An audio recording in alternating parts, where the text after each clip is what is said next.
This is for the Port of Hood River Foundation. That's correct. I call this meeting to order at 4:30. Consent agenda. Can I get a motion for consent? Move that we, Can I get a second? second, All in favor? and Yes.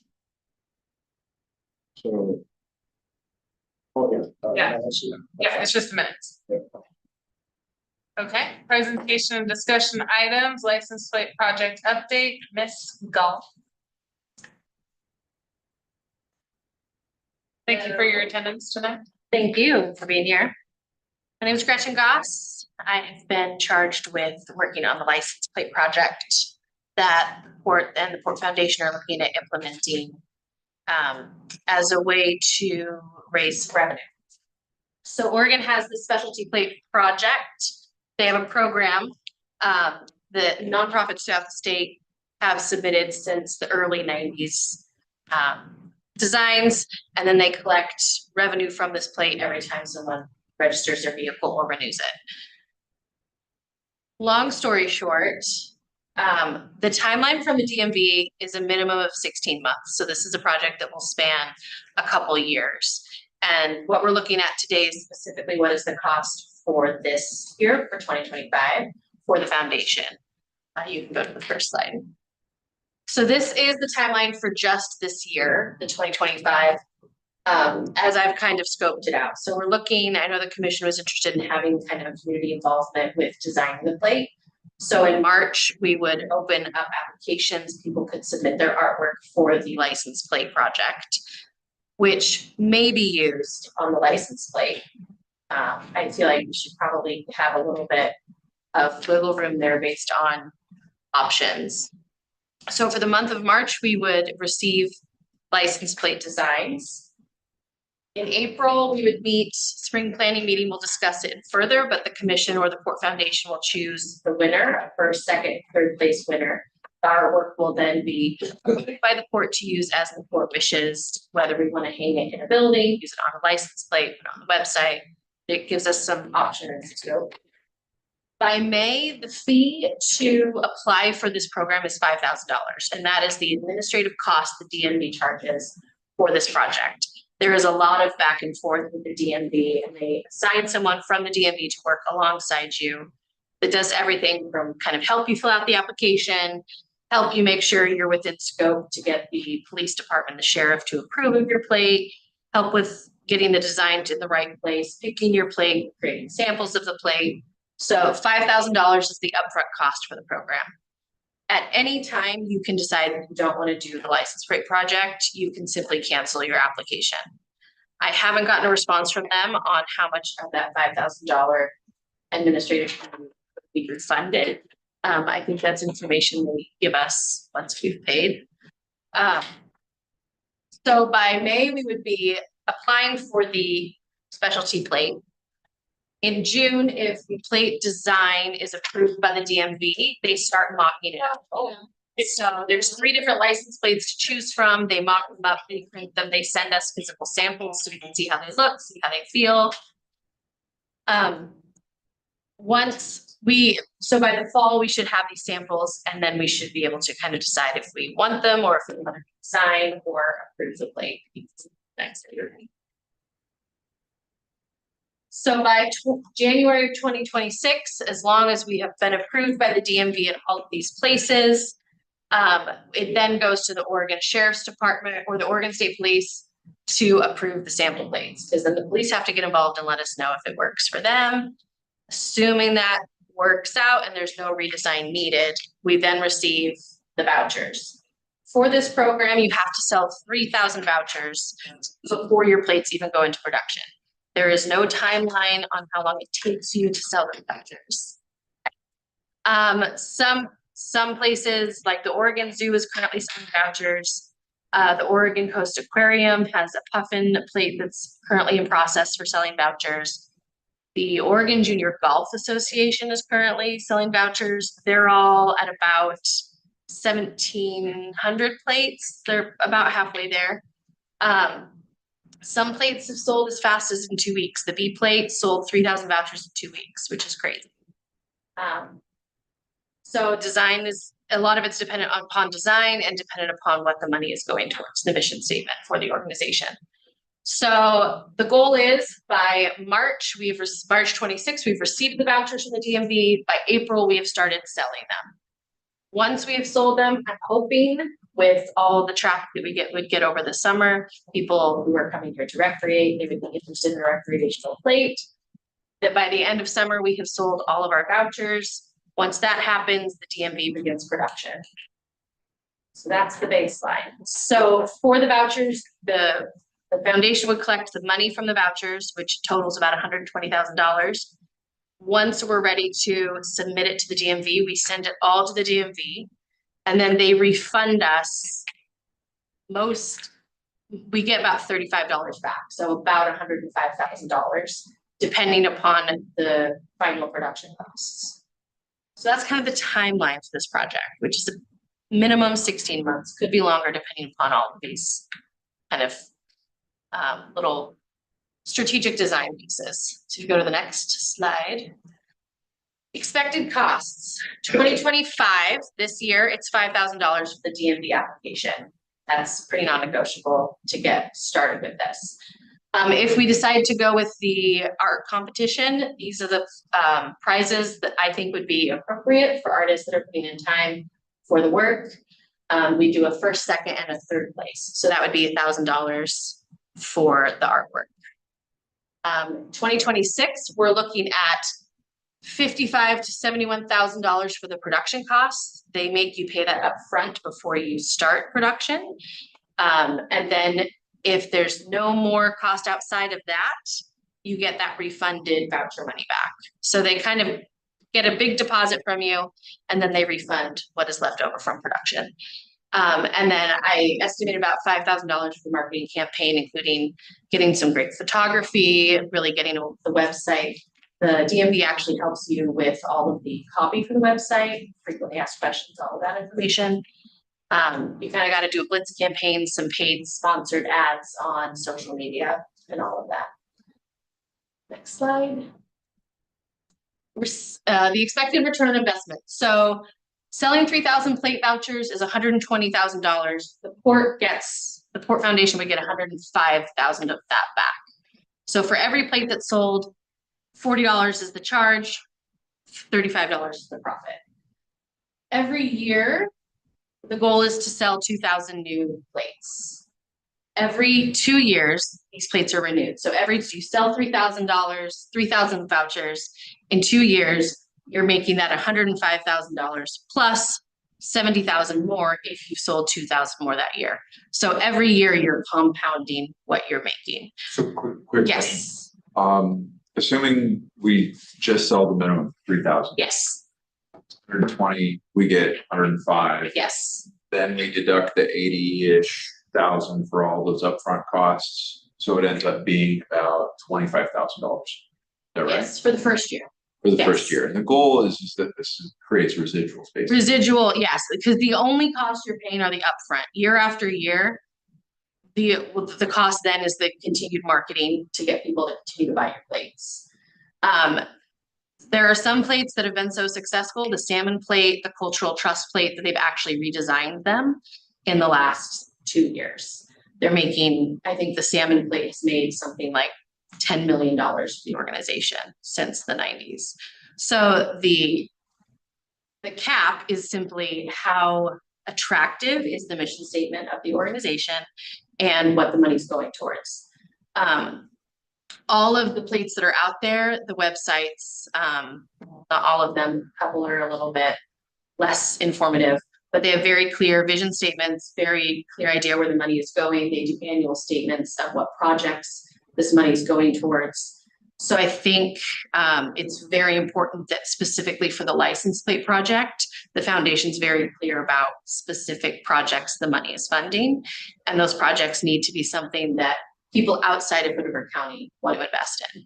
So not just Hood River County, but Oregon as a whole, specifically Multnomah County, because we're Portland's backyard, so to speak.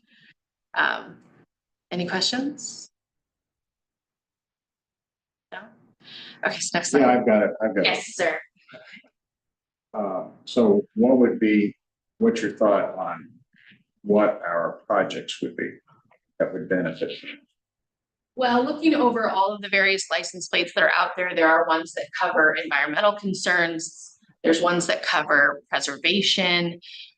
There's not a lot that deal with recreation or accessibility in recreation, so making spaces accessible to everyone.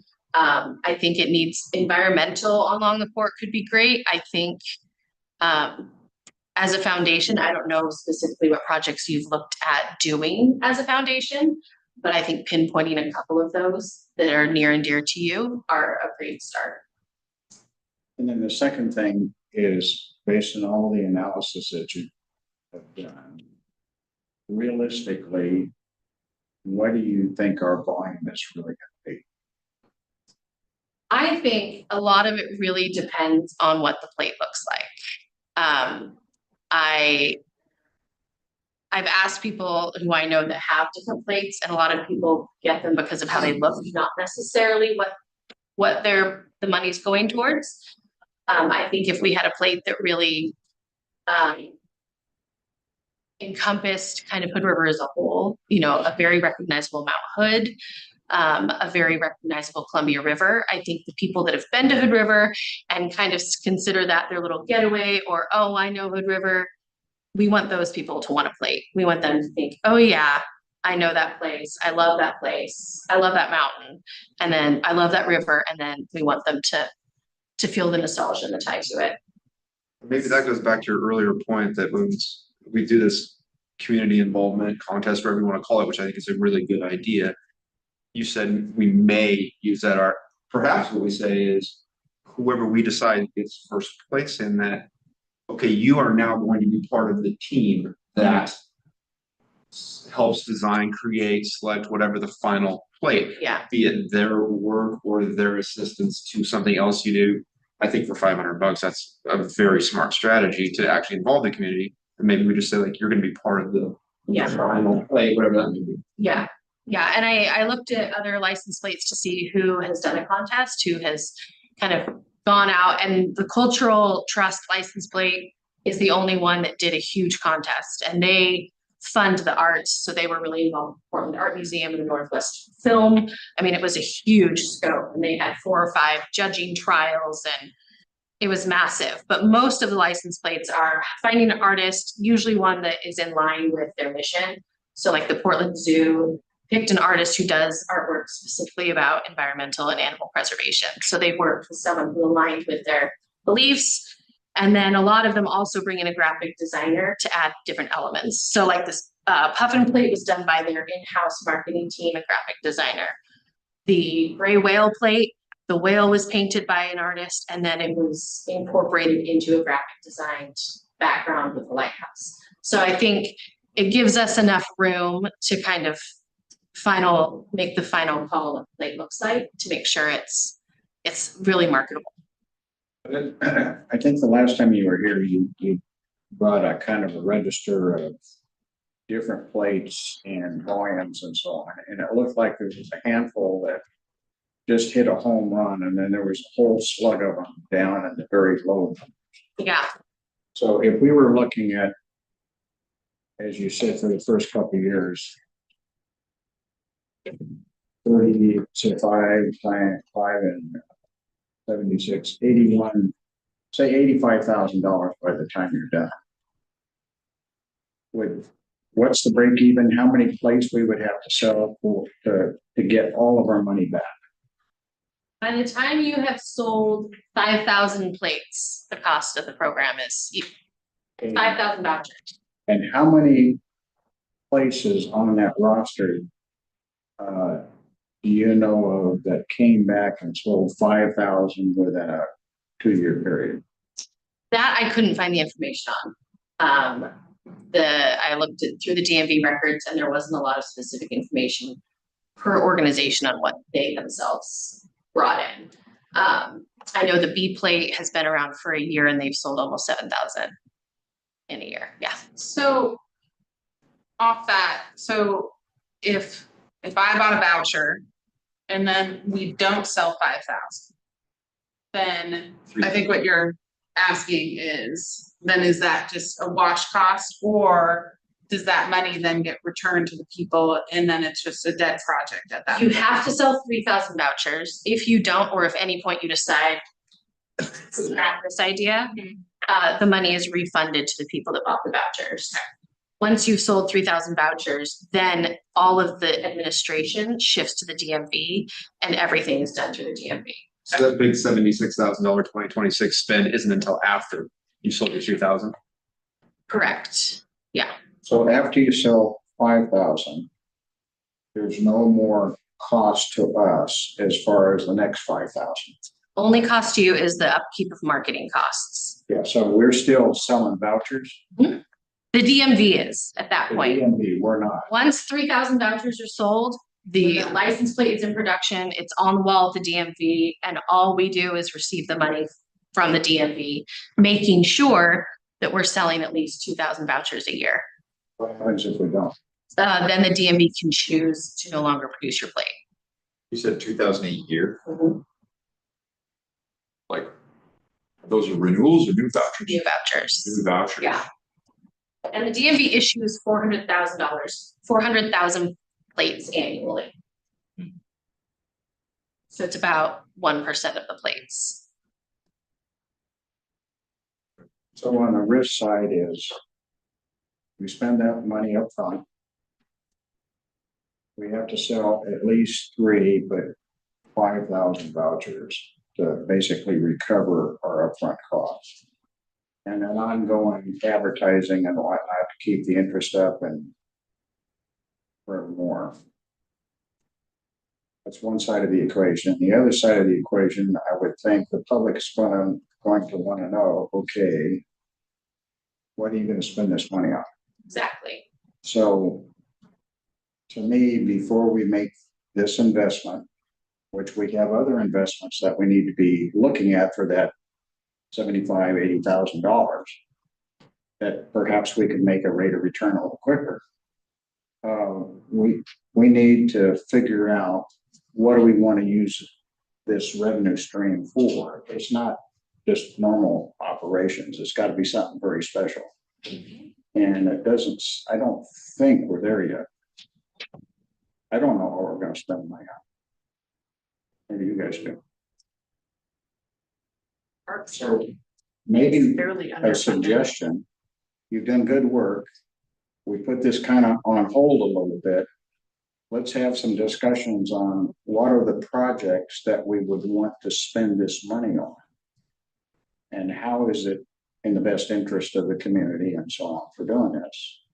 And then we bring them back together and then decide whether we're going to go forward. I think that, that is definitely a take.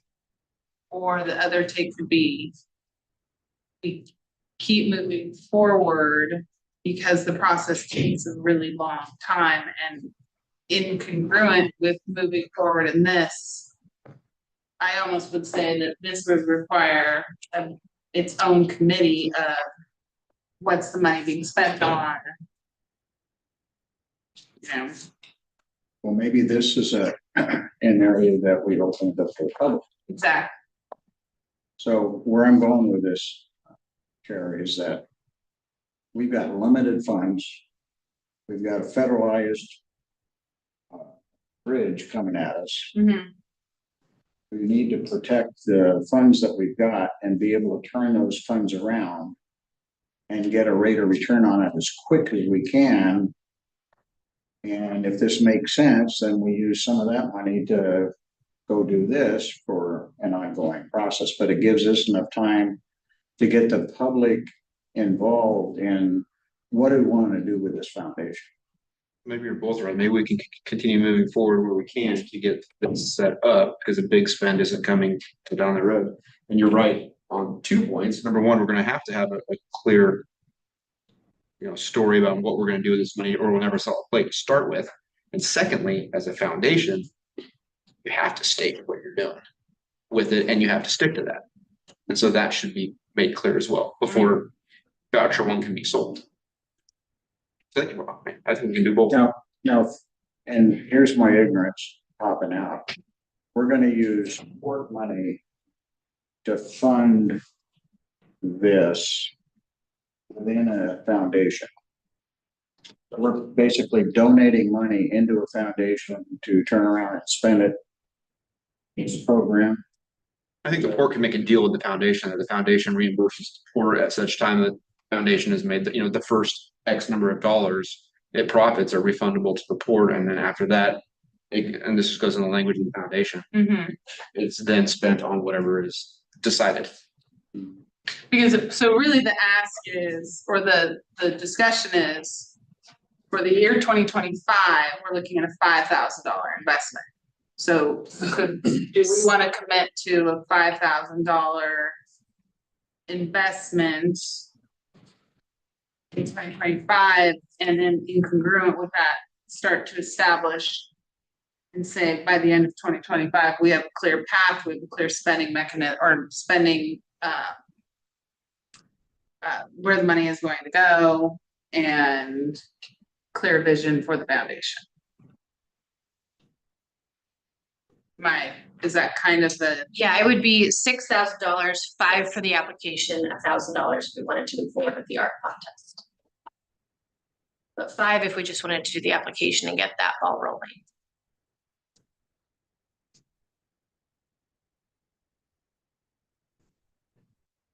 It just seems like we got it backwards. Wanting to have a clear idea of where the money's going first. And it's not Well, the $1,000 or $5,000. Yeah, I kind of feel like, it seems obvious that it has to go towards waterfront recreation, but that can encompass lots of things. Safety, like water safety, safety for swimmers, safe parking and access and keeping it clean and accessible. I just But feel that's like, what the port's been doing for the last, but we're 20 losing all the years. money from the bridge that subsidizes that. I understand. So the but I think foundation there's a- takes over the funding for that. I don't disagree with you, but I can see a public getting all twisted around that, wait a minute. Why are we setting up a foundation to do that when the last 35 years, the port's been doing that? So I think we're stepping out before we've done, If we have enough transparency. How we are. Having to change our funding, I don't think, but I don't think we're there yet.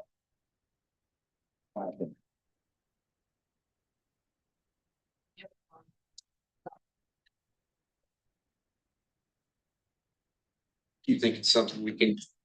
I agree, maybe a committee, maybe, do you think that's somewhere we could get into?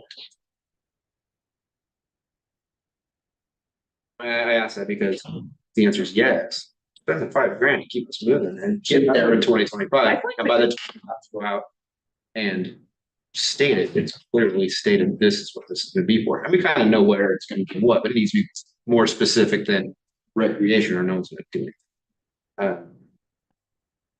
I think we can keep moving and get there, because you're right, we need to get there. all of our communication with the new bridge has. I feel like we've emphasized a lot how the port is losing the bridge toll revenue. And so that's. Yeah, but I don't think the message is out there yet, Heather, that maintenance of that green space, we don't have the money for. And if we decide that's where this money is gonna go, Oh, I then see what you're it's a saying, clear yeah, message to them Yeah. that, okay, we're trying to figure out how to keep Keep it everybody going, happy here and keep a nice facility there. And here's one thought. What do you think about it? Just spring planning, and where the foundation has a small meeting in spring planning and discusses that topic. Yeah. I think so. do you think that between now and spring planning should, at what point do you want to create a committee of interested individuals to sit and help with these? I think it's now. I think ASAP, Okay. Yeah, I think that could be done. and where I'm going with this too is that if we're federalized by July 1st, 26, Mhm.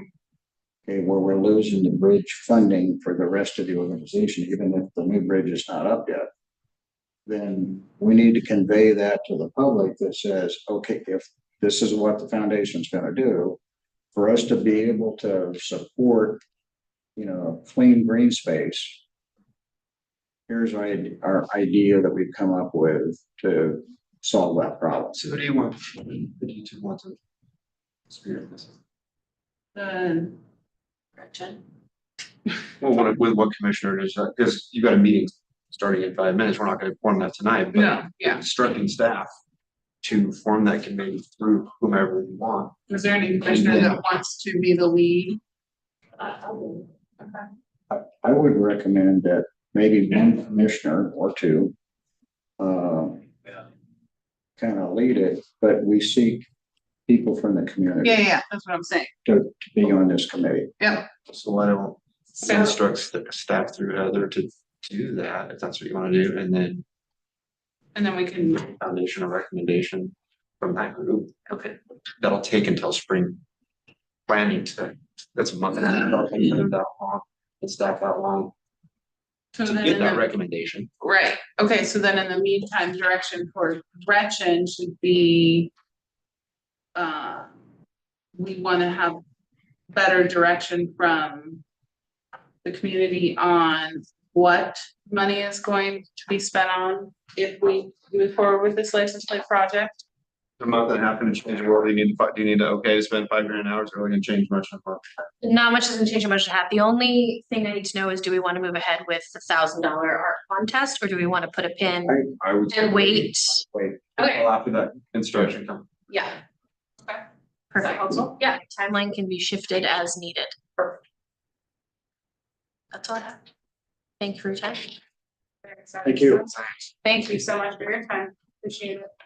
And then with that, I will adjourn the foundation meeting. We will take a pause while she sets up for the regular meeting.